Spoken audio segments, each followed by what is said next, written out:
They say the problem with teenagers today is disrespect. But what if the real problem is silence? A father walks into the house. His teenage son is on his phone. Drop that phone. You're becoming useless. The boy goes quiet, not because he understands, but because he has learned it's safer not to speak.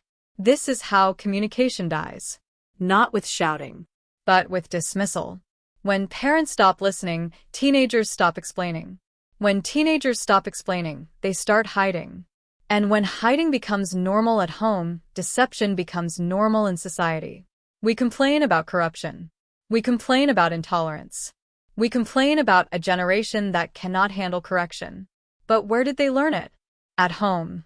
When a teen says, "You don't understand me," what they often mean is, "You don't hear me unless I agree with you." Effective communication is not control. It is influence. And influence is built on respect. But here's the uncomfortable truth. Some parents don't actually want communication. They want compliance.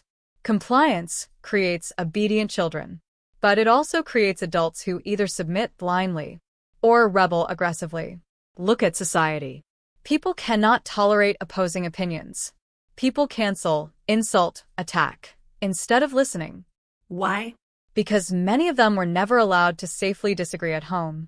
A teenager who is punished for expressing emotion becomes an adult who suppresses feelings or explodes at the slightest trigger.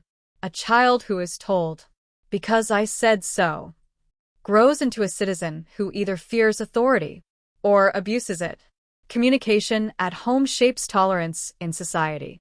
If your child cannot question you respectfully, how will they question injustice responsibly? If your teen is mocked for vulnerability, why are we surprised when empathy disappears from our communities? Here's the dark psychology of it. When teenagers feel unheard, they don't stop seeking validation. They just change the source.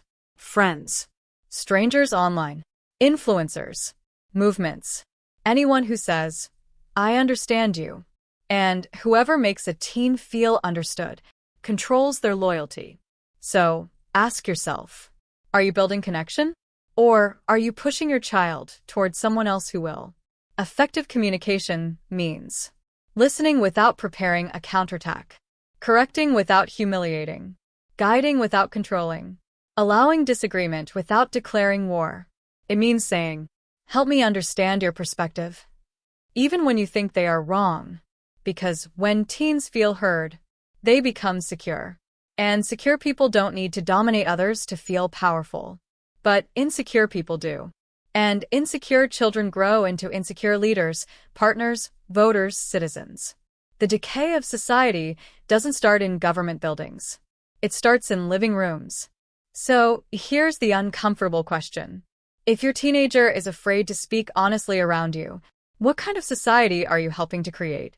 And the controversial one, is strict parenting protecting our culture?